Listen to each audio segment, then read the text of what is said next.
તો નમસ્કાર, જય હિન્દ, વંદે માતરમ. તમારા બધાનું સ્વાગત છે IAS lifestyle daily current affair એનાલિસિસમાં, જેમાં યુપીએસસી સિવિલ સર્વિસ એક્ઝામિનેશનની પ્રિપેરેશન કરતા વિદ્યાર્થીઓ માટે ડેલી બેઝ ઉપર આપણે ધ હિન્દુનું ગુજરાતીમાં એનાલિસિસ કરીએ છીએ, જેથી વિદ્યાર્થીને એક્ઝામ પોઈન્ટ ઓફ વ્યૂ જે સૌથી વધારે અગત્યની અને મહત્વની ન્યૂઝ અને એડિટોરિયલ હોય સમજવામાં સરળતા રહે. ખાસ આપણે જે ધ હિન્દુની ચર્ચા કરીએ છીએ તો ધ હિન્દુ ચર્ચાની અંદર આપણે સૌથી પહેલા ડિસ્કસ કરીએ છીએ હિસ્ટોરિકલ પોઈન્ટ, જેમાં હું તમને કોઈ પણ ટોપિક આવ્યો હોય ન્યૂઝ બેઝ કે એડિટોરિયલ બેઝ તો એની માહિતી આપું છું કે જે નવા વિદ્યાર્થીઓએ જે પ્રિપરેશન સ્ટાર્ટ કર્યું, કરંટ અફેરની પ્રિપરેશન સ્ટાર્ટ કર્યું છે એને ખ્યાલ આવે. બીજી આપણે ચર્ચા કરીએ છીએ કે જે પણ ટોપિક છે જીએસના કયા પેપરમાં કયા સંદર્ભમાં પૂછાઈ શકે છે તો એની આપણે ચર્ચા કરીએ છીએ. અને પછી આપણે લાસ્ટમાં ચર્ચા કરીએ છીએ ક્વેશ્ચનની, મતલબમાં કે પ્રિલિમ્સ કે મેન્સ બેઝ ક્વેશ્ચન કઈ રીતે પૂછાઈ શકે છે એની આપણે આર્ગ્યુમેન્ટ જોઈએ છીએ. અને ઘણા બધા એવા ક્વેશ્ચન હોય છે કે જે હું તમને પણ પૂછું છું, જેથી તમે પણ મને જણાવી શકો કે ભાઈ કોઈ પણ ક્વેશ્ચન હોય નાના કે મોટા એના આન્સર તમને ખ્યાલ હોય તો જે જીએસ કે એનસીઆરટી ના ક્વેશ્ચન હોય, સામાન્ય ક્વેશ્ચન હોય, જનરલ નોલેજના ક્વેશ્ચન હોય એ તમે મને જણાવી શકો છો. બીજી સૌથી વધારે અગત્યની એનાઉન્સ કરી દો જે વિદ્યાર્થીઓ નવા છે એના માટે કે તમે પણ ધ હિન્દુની પીડીએફ ફ્રીમાં ડાઉનલોડ કરવા માંગતા હો તો તમે આપણી ચેનલ છે આઈએસ લાઇફસ્ટાઇલ, તો એ ચેનલ તમે જોઈન કરી શકો છો. એ ચેનલની ટોપ પર એક લિંક પિન કરવામાં આવેલી છે. એ લિંક પર ક્લિક કરીને તમે ડેલી બેઝ ઉપર ધ હિન્દુની પીડીએફ ફ્રીમાં ડાઉનલોડ કરી શકો છો અને વાંચી શકો છો. આપણે સામાન્ય રીતે આફ્ટરનૂનમાં ધ હિન્દુ એનાલિસિસ કરીએ છીએ ગુજરાતીમાં, કે જેથી તમને કોઈ પણ મહત્વની ન્યૂઝ હોય તો એ તમને ખ્યાલ આવે અને એની કઈ રીતે તૈયારી કરવી એ તમને ખબર પડી. તો શરૂઆત કરવા પહેલા 18 ઓગસ્ટના ધ હિન્દુ શરૂઆત કરવા પહેલા ફરીથી એકવાર તમને કીધું, જો તમે આની પહેલાનું 16 ઓગસ્ટ અને 17 ઓગસ્ટનું ધ હિન્દુ એનાલિસિસ ના જોયું હોય તો જોઈ લેજો, કારણ કે એમાં જે પ્રશાંત ભૂષણજીનો જે કેસ છે એ કેસ અને બીજી અગત્યની બાબત કે જે કોરોના વાયરસ ટેસ્ટને લઈને જે સલાઈવા ટેસ્ટ છે, બરાબર, તો એની આપણે ઇન ડિટેલ ચર્ચા એની અંદર કરેલી છે કે જે તમને ઉપયોગી થશે.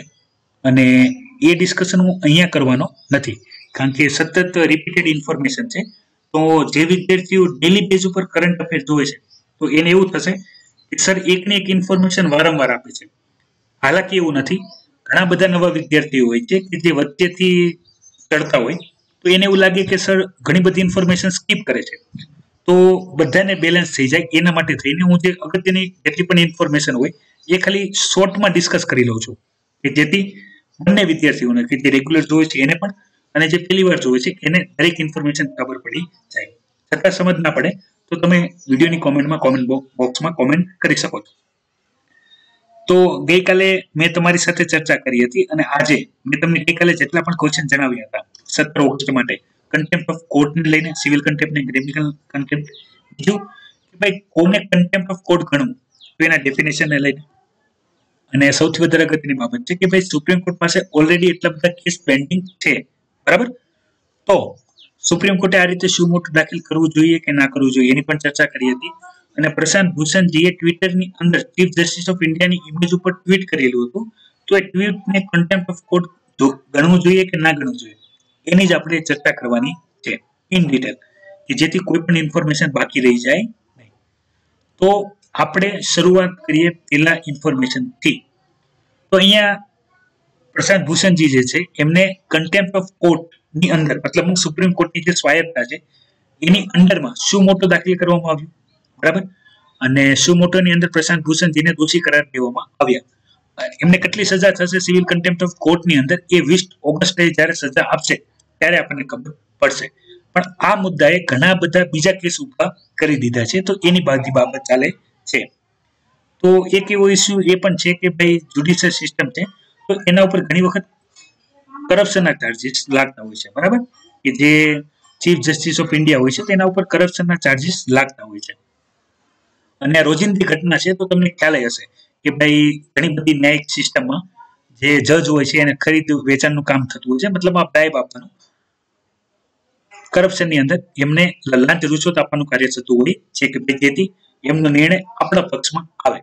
તો એવા કન્ડિશનની અંદર કોઈ પણ જે ચીફ જસ્ટિસ ઓફ ઇન્ડિયા છે, બરાબર, તો એની અંદર જે 1992 ની અંદર કરપ્શનનો જે કેસ હતો જે વી રામેસ્વામન જજ માટે હતો, તો એમાં શું કહેવામાં આવ્યું હતું કે ભાઈ જે પણ કોઈ પણ છે તો છે, બરાબર, એને આપણે ટાળી તો શકવાના નથી, પણ એ દરેક વ્યક્તિને શું કરવું જોઈએ કે ભાઈ એ લોકોને પોતાની વાત કહેવાનો હક છે, પોતાની સફાઈ આપવાનો હક છે, તો એ આપવાનો પરમિશન એમને આપવી જોઈએ.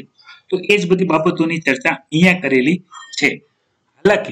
હાલાકી આની બીજી બધી જે ઇન્ફોર્મેશન છે જે પ્રશાંત ભૂષણજીને ધ્યાનમાં લઈને કરવામાં આવી છે એ વધારે ઇમ્પોર્ટન્ટ છે. તો એની આપણે ચર્ચા આજના એડિટોરિયલની અંદર આપણે ડિટેલમાં કરશું. બીજી મહત્વની બાબત છે વિદ્યાર્થી મિત્રો, એ તમે સમજી લો કે જે નીટ અને JEE જે એક્ઝામ છે એને પોસ્ટપોન કરવાની જે યાચિકા છે તો એ સુપ્રીમ કોર્ટે શું કરી છે, ખારિજ કરી દીધી છે. મતલબમાં સાંભળવાની ના પાડી દેવામાં આવી છે. કારણ શું છે એ સમજી લો. ના તો પાડી દીધી બધાને ખબર છે, કારણ કે ગઈકાલની આ ન્યૂઝ આવી ગઈ હતી અને અમે પણ હાયર્સ લાઇફસ્ટાઇલ એકેડમી દ્વારા પણ ફેસબુક, ઇન્સ્ટાગ્રામ, વોટ્સએપ હરેક પ્લેટફોર્મ પર આ ઇન્ફોર્મેશન શેર કરવામાં આવી હતી. તો જે વિદ્યાર્થીઓ નીટ અને JEE એક્ઝામ નહીં લેવાય અથવા પોસ્ટપોન થશે એવી આશા પાડીને બેઠા હોય તો એ વિદ્યાર્થીઓને જણાવવાનું છે તમારે બધાએ. તો તમારામાંથી હોય તો કોઈ વાંધો નહીં, અને ના હોય તો તમારા કોઈ પણ રિલેટિવ હોય તો એને કહેજો કે ભાઈ એક્ઝામની જે ડેટ છે એ ડેટ એક્ઝામ કન્ડક્ટ થશે, બરાબર. અને આનાથી આપણને exam point of view JEE કે નેટની એક્ઝામ થશે કે નહીં થશે એનાથી આપણને એક્ઝામમાં કોઈ લાભ નહીં થાય, પણ આપણા કામની વાત આમાં એવી રીતે છે કે જે UPSC 2020 ની એક્ઝામ જે 4 ઓક્ટોબરે લેવાવાની છે, બરાબર, કે જે સંભવિત ડેટ છે, તો એ ડેટે એક્ઝામ કન્ડક્ટ થશે એવી હવે શ્યોરિટી છે. એવું આપણે કઈ રીતે કહી શકીએ? એવું આપણે એટલા માટે કહી શકીએ કે જો નીટ અને JEE ની એક્ઝામ કન્ડક્ટ કરવામાં આવતી હોય તો UPSC 2020 ની જે 4 ઓક્ટોબરે પ્રિલિમ્સ એક્ઝામ છે એ પણ કન્ડક્ટ થશે. અને બીજી ખુશખબરની વાત છે વિદ્યાર્થી મિત્રો, UPSC 2021 નું કેલેન્ડર આવી ગયું છે.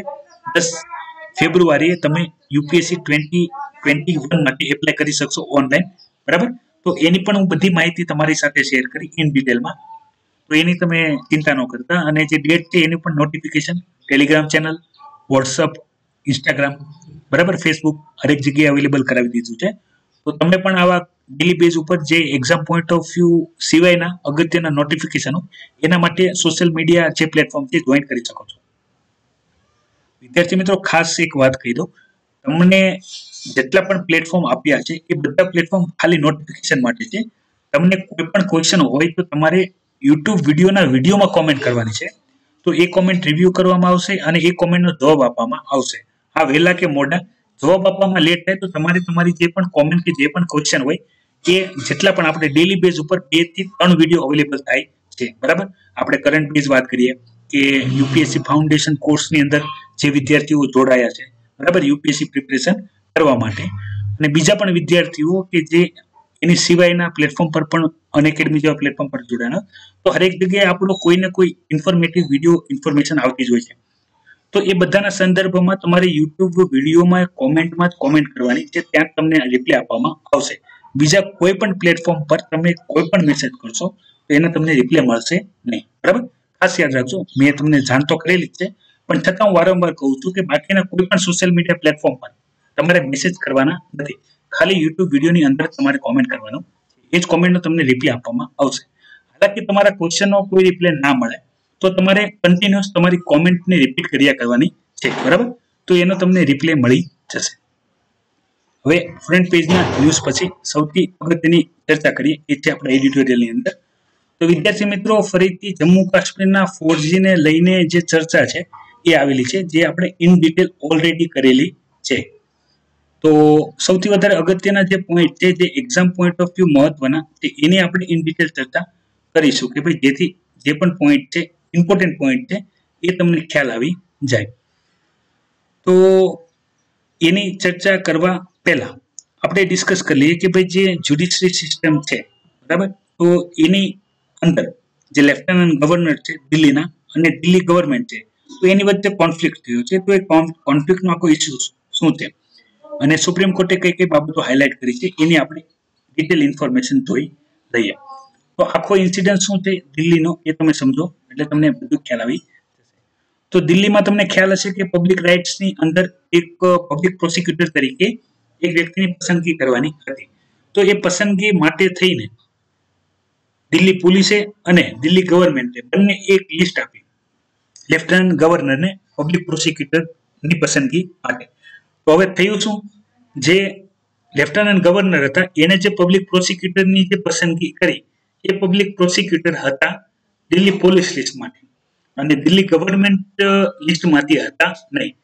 તો દિલ્હી ગવર્મેન્ટે લેફ્ટનન્ટ ગવર્નરને કીધું કે ભાઈ તમે અમારી લિસ્ટમાંથી જ વ્યક્તિ પસંદ કરો. તો કોન્ફ્લિક્ટ થયો કોનામાં, લેફ્ટનન્ટ ગવર્નરની પાવરમાં અને દિલ્હી ગવર્મેન્ટની પાવરમાં. હવે એક પ્રાવધાન છે, શું પ્રાવધાન છે એ તમે સમજી લો કે જ્યારે લેફ્ટનન્ટ ગવર્નરના કાર્યમાં અને દિલ્હી ગવર્મેન્ટ મતલબમાં જે પણ સ્ટેટ ગવર્મેન્ટ છે તો એના કાર્યમાં જ્યારે પણ કોન્ફ્લિક્ટ થાય તો એ કોન્ફ્લિક્ટ તમારે કોને મોકલવાનો આવે, એની મેટર, કોઈ પણ મેટર હોય પછી એ મોકલવાનો થાય પ્રેસિડેન્ટને, બરાબર. તો પ્રેસિડેન્ટને મોકલવાનો મેટર થાય, પણ અહીંયા ચર્ચા શું કરવામાં આવી છે, એક વ્યક્તિની ખાલી પસંદગી કરવાની છે કે જે પબ્લિક પ્રોસિક્યુટર તરીકે કેસ લડશે, બરાબર. તો એવા વ્યક્તિની સામાન્ય મેટરને પણ તમે પ્રેસિડેન્ટ પાસે મોકલો તે યોગ્ય ના કહેવાય. એની અહીંયા ચર્ચા કરેલી છે. એની મેટરનો મતલબ એવો નથી થતો એવરી મેટર. આનો સંદર્ભ શું છે એ હું તમને જણાવી દઉં. સંદર્ભ એવો આપવામાં આવે છે કે એક કામ માટે દિલ્હી ગવર્મેન્ટ પણ છે, દિલ્હી પોલીસ પણ છે અને લેફ્ટનન્ટ ગવર્નર પણ છે.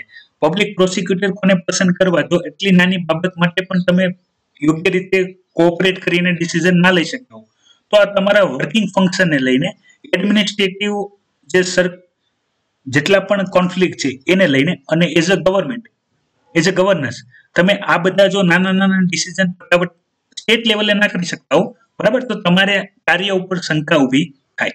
હવે તમને ખ્યાલ હશે કે ભાઈ દિલ્હીને આપણે જે રાજ્ય બનાવ્યું તો એના પાવરના પ્રાવધાન ક્યાં આપણે ચર્ચા કરી છે, એના પાવરની આપણે ચર્ચા કરી છે આર્ટિકલ 239A અને 239AB ની અંદર. એને આપણે બધા જે સ્ટેટની રાઇટ્સ હોય, ઠીક છે, એ બધા રાઇટ્સ આપણે આપ્યા છે કોને, દિલ્હીને, as a government, as a state government.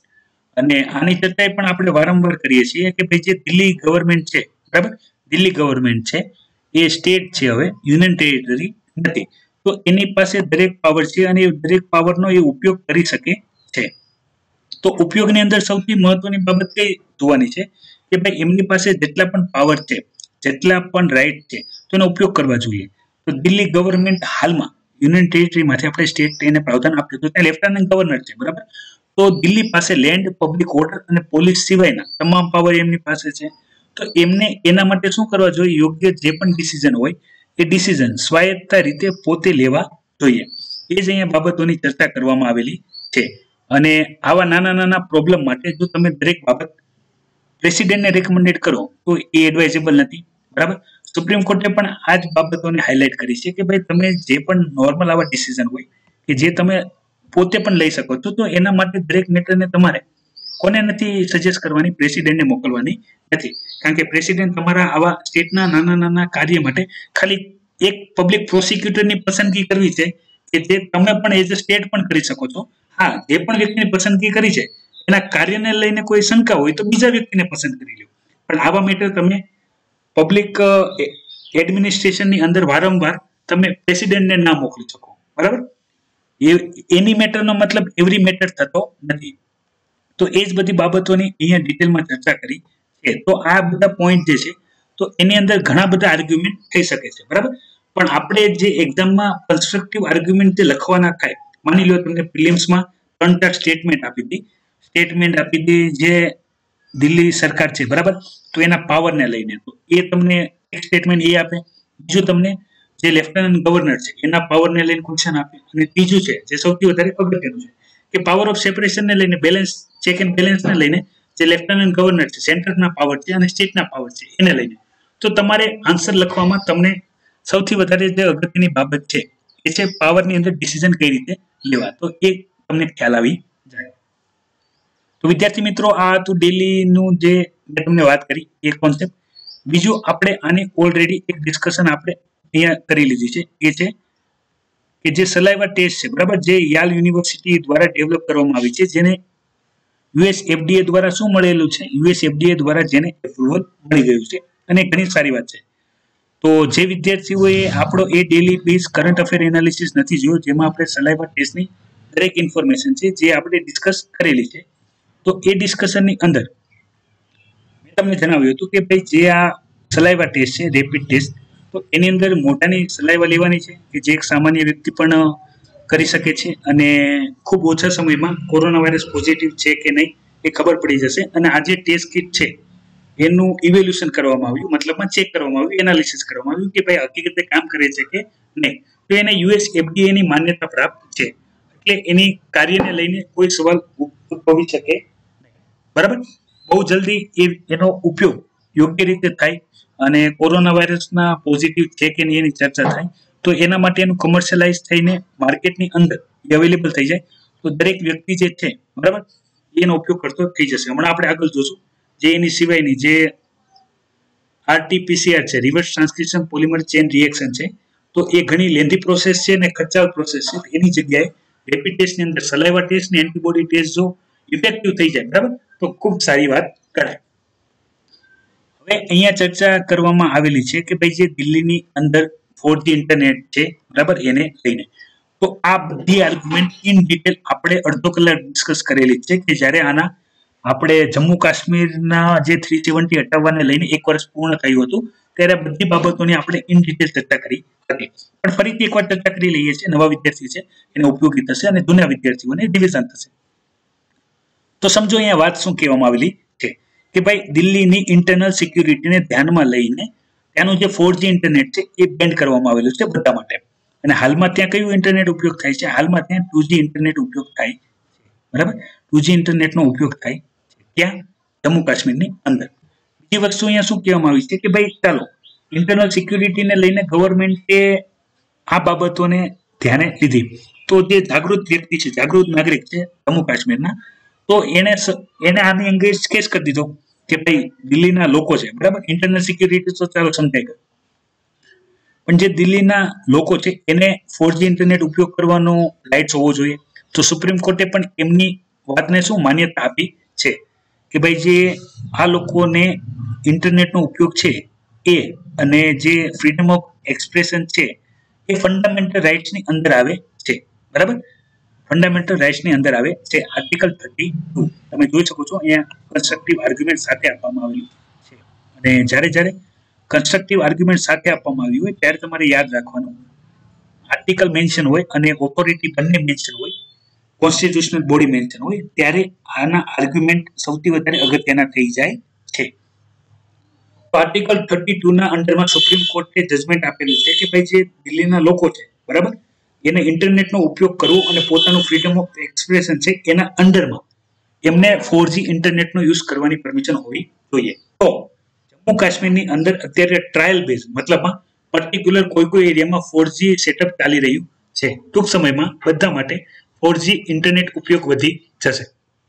બીજા ઘણા મુદ્દા જોઈ લઈએ જે અહીં આપેલા નથી પણ આઉટ ઓફ કન્ટેક્ટ છે, પણ તમારે જાણી લેવા જોઈએ. હવે ઇન્ટરનલ સિક્યુરિટીને ધ્યાનમાં લઈને આ લોકોએ શું કરેલું છે? ઇન્ટરનલ સિક્યુરિટીને ધ્યાનમાં લઈને ત્યાં 4G ઇન્ટરનેટ બેન કરેલું છે, પણ ત્યાં 2G ઇન્ટરનેટ ઓલરેડી અવેલેબલ છે.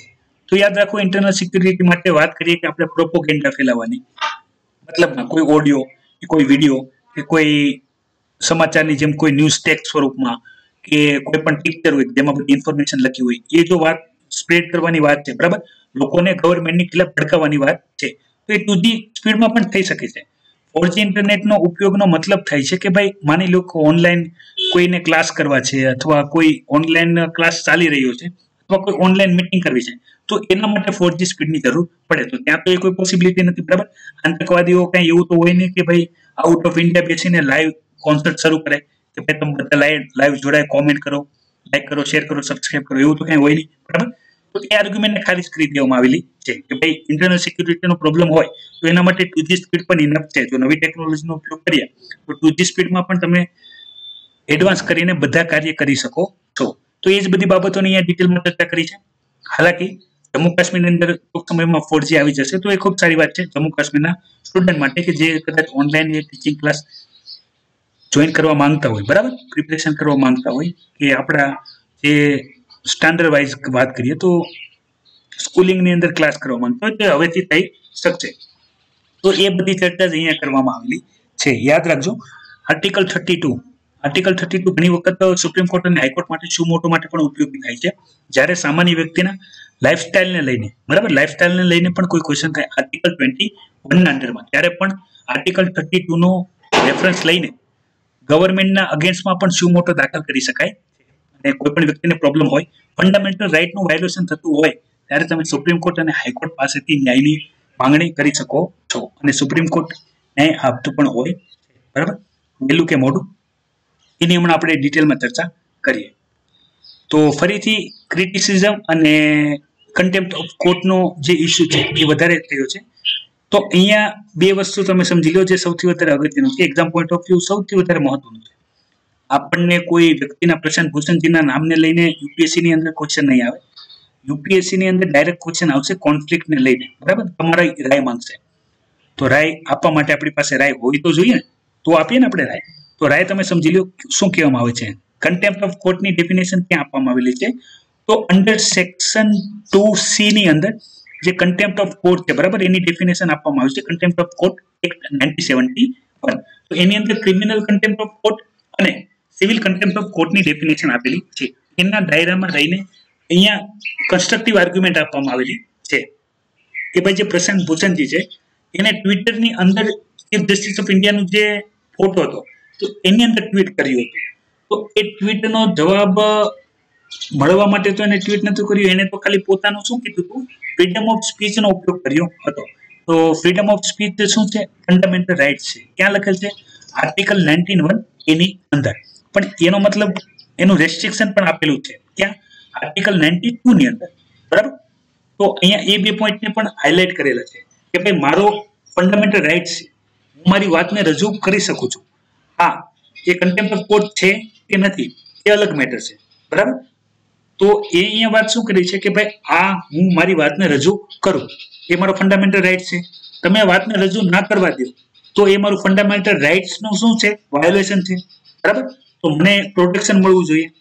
બીજી વસ્તુ કે ફંડામેન્ટલ રાઇટ્સમાં કોર્ટ ઓફ કન્ટેમ્પ્ટ થઈ ગયું, મતલબમાં જે પ્રશાંત ભૂષણજી છે એને ટ્વિટરમાં ટ્વીટ કર્યું, એ ટ્વીટ વાયરલ થયું અને એ સુપ્રીમ કોર્ટના માની લો સ્વાયત્તા ઉપર સવાલ ઉભો થયો, પણ એ એને પર્સન છે, મતલબમાં જે ચીફ જસ્ટિસ ઓફ ઇન્ડિયા છે એના ઉપર ટ્વીટ કરેલું, બરાબર. તો એમના ઉપર પર્સનનો જે ચાર્જ લાગવો જોઈએ એ લાગવો જોઈએ, સુપ્રીમ કોર્ટના કોર્ટ ઓફ કન્ટેમ્પ્ટનો ચાર્જ ના લાગવો જોઈએ, બરાબર. અહીંયા શું વાત કર્યું છે? અહીંયા સેપરેશનની વાત કરી છે, મતલબમાં જે ચીફ જસ્ટિસ ઓફ ઇન્ડિયા છે એને એઝ અ પર્સનલ લાઈફ માટે મેં કોઈક આર્ગ્યુમેન્ટ કરી છે, કોઈ કમેન્ટ કરી છે કે કોઈ ક્રિટિસાઇઝ કરી છે કે ફ્રીડમ ઓફ એક્સપ્રેશનની અંદર, સ્પીચ ફ્રીડમ ઓફ એક્સપ્રેશનની અંદર કોઈ વાત કીધી છે, બરાબર. તો એને સુપ્રીમ કોર્ટનું કોર્ટ ઓફ કન્ટેમ્પ્ટ ગણવું જોઈએ. તો અહીંયા સવાલ એવો થાય કે ભાઈ આપણે chief of justice of India છે કે જેના ઉપર આપણે કાયદેસર કરપ્શન જેવા આર્ગ્યુમેન્ટ કરીએ છીએ, તો એ કોની આર્ગ્યુમેન્ટને લેવામાં આવશે? એ ચીફ જસ્ટિસ ઓફ ઇન્ડિયા દ્વારા જે સુપ્રીમ કોર્ટના જ્યુડિશરી સિસ્ટમ છે એની ઉપર લેવામાં આવશે. હવે તમે એક જે વ્યક્તિ છે, બરાબર, એક્ઝિક્યુટિવનો વ્યક્તિ છે એને ગવર્મેન્ટથી કઈ રીતે અલગ કરો? જે બ્યુરોક્રેટ્સનો વ્યક્તિ છે, સરકારી અધિકારી છે, એને સરકારી સંસ્થાથી કઈ રીતે અલગ કરો, બરાબર. તો આ બધી ચર્ચા અહીંયા ઇન ડિટેલ કરેલી છે અને બીજા બધા રેફરન્સ પણ આપવામાં આવેલા છે કે જે અલગ અલગ કેસની અંદર થયેલા છે. તો એ બધા તમે જોઈ લેજો, કારણ કે જે પણ ટોપિક સુપ્રીમ કોર્ટની અંદર સૌથી વધારે શું થયું હોય, સૌથી વધારે ચર્ચામાં આવ્યો હોય, તો એને લઈને વારંવાર ક્વેશ્ચન આવતા હોય છે કે ભાઈ અત્યારે જે પણ કોન્ફ્લિક્ટ ચાલે છે સુપ્રીમ કોર્ટને પબ્લિક કોન્સ્ટિટ્યુશનલ હોય કે નોન કોન્સ્ટિટ્યુશનલ હોય, બંનેમાં. બીજી વસ્તુ અહીંયા ઘડીએ સેક્શન આવે છે. તો સેક્શન ક્યાં હશે? સેક્શન હશે ઇન્ડિયન પિનલ કોડની અંદર, બરાબર. ઇન્ડિયન પિનલ કોડની અંદર સેક્શન આવે. તમે ઘણી વખત કોઈ કેસમાં સાંભળ્યું છે સેક્શન 320 ના અંડરમાં મોતની સજા આપવામાં આવે છે કે XYZ બીજા કોઈ પણ ક્રાઇમના અગેન્સ્ટમાં આ વસ્તુ કરવામાં આવે છે. તો ઇન્ડિયન પિનલ કોડ છે, IPC ની અંદર સેક્શન આવશે. અને આપણે જ્યારે આર્ટિકલની વાત કરીએ તો એ આવશે આપણા કોન્સ્ટિટ્યુશનની અંદર, ઇન્ડિયન કોન્સ્ટિટ્યુશનની અંદર. તો આ બેઝિક ડિફરન્સ છે, એ પણ તમને ખબર હોવું જોઈએ, બરાબર, કે આઈપીસી ની અંદર સેક્શન આવશે અને કોન્સ્ટિટ્યુશનની અંદર આર્ટિકલ આવશે. તો કોઈ પણ વિદ્યાર્થીને ડાઉટ ના થાય એટલે હું રિપીટ કરી લઉં. જેટલા પણ એક્ઝામ્પલ અને જેટલી પણ આર્ગ્યુમેન્ટ આપી છે એ મહત્વની છે. તમે કન્ટેમ્પ્ટ ઓફ કોર્ટના ટોપિકની અંદર તો એ ટોપિક GS પેપર 2 ની અંદર આપણે પોલિટી કોન્સ્ટિટ્યુશનના સેક્શનની અંદર પૂછાશે, જ્યુડિશિયલ સિસ્ટમમાં, જ્યુડિશિયલ રિવ્યુમાં અને જે કન્ટેમ્પ્ટ ઓફ કોર્ટ છે એ ટોપિકની અંદરમાં. જ્યારે પણ કોઈ પણ સ્વાયત્તતા, કોઈ પણ સંસ્થાની સ્વાયત્તતાના સવાલ આવે ત્યારે મેન્સમાં એના કન્સ્ટ્રક્ટિવ ક્વેશ્ચનની આર્ગ્યુમેન્ટ આવે, ક્રિટિસાઇઝ આવે અથવા ચેક એન્ડ બેલેન્સીસ ટાઈપ ક્વેશ્ચન આવે, બરાબર? તો તમને લખવામાં ઉપયોગી. તો અહીંયાથી આપણે ઇન્ફોર્મેશન આગળ વધારીએ. તો વિદ્યાર્થી મિત્રો, તમે પિક્ચરમાં જોઈ શકો છો ફરીથી જે ટ્વિટર વાળો કેસ છે, પ્રશાંત ભૂષણજી વાળો, એ દેખાડવામાં આવ્યું છે કે આખી ન્યાયિક સંસ્થા છે, બરાબર, એ ટ્વિટર પર ચડી ગઈ છે. તો એની જે ઇન્ફોર્મેશન છે તો એ ધ્યાને લેવી. અગત્યનું નથી, સ્કીપ કરવું હોય તો કરી શકાય છે. આપણે જે ચર્ચા કરવાની છે એ મેં તમને જણાવી હતી, એ છે રેપિડ ટેસ્ટ ડેવલપમેન્ટને લઈને. તો એ ઇન્ફોર્મેશનની ચર્ચા કરી લઈએ, શું કહેવા માંગે છે. તો આપણું જે department of science and technology છે એના દ્વારા ફંડ આપવામાં આવ્યો છે બે ઓર્ગેનાઇઝેશનને. એક છે એફડી ફાસ્ટ સેન્સ ડાયગ્નોસ્ટિક, બીજું છે મોડ્યુલ ઇનોવેશન. તો એમને પૈસા કેમ આપ્યા છે કે એમને જે એન્ટીબોડી ટેસ્ટ કિટ છે એ બનાવવા માટે અને ક્વિકર આરટીપીસીઆર ટેસ્ટ બનાવવા માટે. તો વિદ્યાર્થી મિત્રો, તમને ખ્યાલ હશે અત્યારે આપણે રેપિડ ટેસ્ટની અંદર આઈજીજી અને આઈજીએમ એન્ટીબોડીનો આપણે ટેસ્ટ કરીએ છીએ કે જેથી આપણને ખબર પડી જાય કે એમને કોરોના વાયરસ છે કે નહીં. એ સામાન્ય રીતે અડધો કલાક જેવો ટાઈમ લેતા હોય છે, પણ જે ફાસ્ટ રેપિડ ટેસ્ટ ડેવલપ કરવાની જે વાત છે એમાં કહેવામાં આવ્યું છે કે ભાઈ 10 થી 15 મિનિટની અંદર આપણે ડિટેક્ટ કરી શકીએ કે ભાઈ કોરોના વાયરસ પોઝિટિવ છે કે નહીં. તો એવું તમે કોઈ પણ કિટ ડેવલપ કરો. સ્વેબ ટેસ્ટની અંદર તમને ખ્યાલ હશે કે જે આરટીપીસીઆર નો ઉપયોગ થાય છે, મતલબમાં જે આપણો થ્રોટનો ભાગ છે, ગળાનો ભાગ છે, ત્યાંથી સ્વેબ લેવામાં આવે, બરાબર? તો સ્વેબ લેવા માટે પણ એક્સપર્ટની જરૂર પડે. એક્સપર્ટ સ્વેબ લે, એ સેમ્પલિંગ કરે, પછી એ સેમ્પલિંગમાં શું કરવામાં આવે, વાયરસમાંથી આરએનએ કાઢવામાં આવે, એને ડીએનએ માં કન્વર્ટ કરવામાં આવે, એને કહેવાય રિવર્સ ટ્રાન્સક્રિપ્શન. પછી એ ડીએનએ નું પોલિફરેશન કરવામાં આવે પોલિમર ચેન રિએક્શન દ્વારા, અને પછી ટેસ્ટ કરવામાં આવે. તો આ જે ટેસ્ટ છે, બરાબર, એમાં એક્સપર્ટની જરૂર પડે. બીજી વસ્તુ, પ્રોસેસ લાંબી છે, ખર્ચાળ છે, ઘણી વખત રિઝલ્ટ નથી આવતા કોઈ પણ કારણોસર. તો આ ઉપયોગી નથી. જ્યારે જે રેપિડ ટેસ્ટ છે, એન્ટીબોડી ટેસ્ટ કરીએ છીએ, તો એ પ્રમાણમાં સેમ્પલિંગ જો સલાઈવાથી જો કરવામાં આવે, જે મેં આગળ વાત કરી તમારી સાથે, તો વ્યક્તિ પણ સલાઈવા લઈને સલાઈવા સેમ્પલ છે એને ક્યાં શું કરી શકે, સબમિટ કરી શકે. તો એ સબમિટ કરી દે એ સલાઈવા, તો એનું ટેસ્ટ થઈ શકે અને 10-15 મિનિટ કે અડધો કલાકમાં કોરોના વાયરસ પોઝિટિવ છે કે નહીં એ ખબર પડી જાય. જરૂર લાગે તો આરટીપીસીઆર પણ થઈ શકે છે સ્વેબના દ્વારા. તો આનાથી શું થશે કે આપણે જે ટેસ્ટિંગ પ્રોસેસ છે એને સારી રીતે કરી શકશું. બીજી ઇન્ફોર્મેશન ચર્ચા કરવામાં આવી છે કે એક એક્સપર્ટ ટીમ બનાવવામાં આવી છે વેક્સિનને લઈને, કે જેથી જે પણ કોરોના વાયરસના જેટલી પણ વેક્સિન અવેલેબલ હોય, જેટલા પેશન્ટ હોય, તો એને કઈ રીતે ઉપયોગ કરવો એની માહિતી એક જ જગ્યાએ હોય કે જે આપણે ઓનલાઈન ચેક કરી શકીએ અને જરૂર પ્રમાણે એનો ઉપયોગ કરી શકીએ. બીજી અગત્યની ન્યૂઝની ચર્ચા કરી લઈએ. તો રાકેશ અસ્થાના છે કે જે 1984 બેચના આઈપીએસ ઓફિસર છે, તો એને ડાયરેક્ટર જનરલ બનાવવામાં આવ્યા છે બોર્ડર સિક્યુરિટી ફોર્સના, બીએસએફના, અને એ એડિશનલ ચાર્જીસ પણ સંભાળે છે તેનો. તો director general of narcotics and control bureau. તો ઘણી સારી વાત છે. એમને ઘણી બધી પ્રગતિ કરી છે એઝ અ આઈપીએસ ઓફિસર. એમને સુરતમાં પણ કમિશનરનો ઘણો સમય ચાર્જ સંભાળ્યો હતો. પછી સેન્ટરમાં અપોઇન્ટ થયા હતા અને હવે બાદમાં બીએસએફના ડાયરેક્ટર જનરલ સિલેક્ટ થયા. તો વિદ્યાર્થી મિત્રો, આ હતું 18 ઓગસ્ટનું ધ હિન્દુ એનાલિસિસ. તો 17 ઓગસ્ટનું ધ હિન્દુ એનાલિસિસ અને 16 ઓગસ્ટનું એનાલિસિસ ના જોયું હોય તો જોઈ લેજો, કે જેથી આ બધી ઇન્ફોર્મેશન જે આપણે ઓલરેડી ડિસ્કસ કરેલી છે, બરાબર, તો એ જ બધી ઇન્ફોર્મેશન ફરીથી તમને ઉપયોગી થાય. તો વિદ્યાર્થી મિત્રો, તમારાથી વિદાય લેવાનો સમય થઈ ગયો છે. અંતે તમે બધા કરો મજા, મને આપો રજા. લાઈવ લેક્ચર જોવા બદલ આભાર. જોતા રહો આઈએસ લાઇફસ્ટાઇલ યુટ્યુબ ચેનલ. જય હિન્દ, વંદે માતરમ.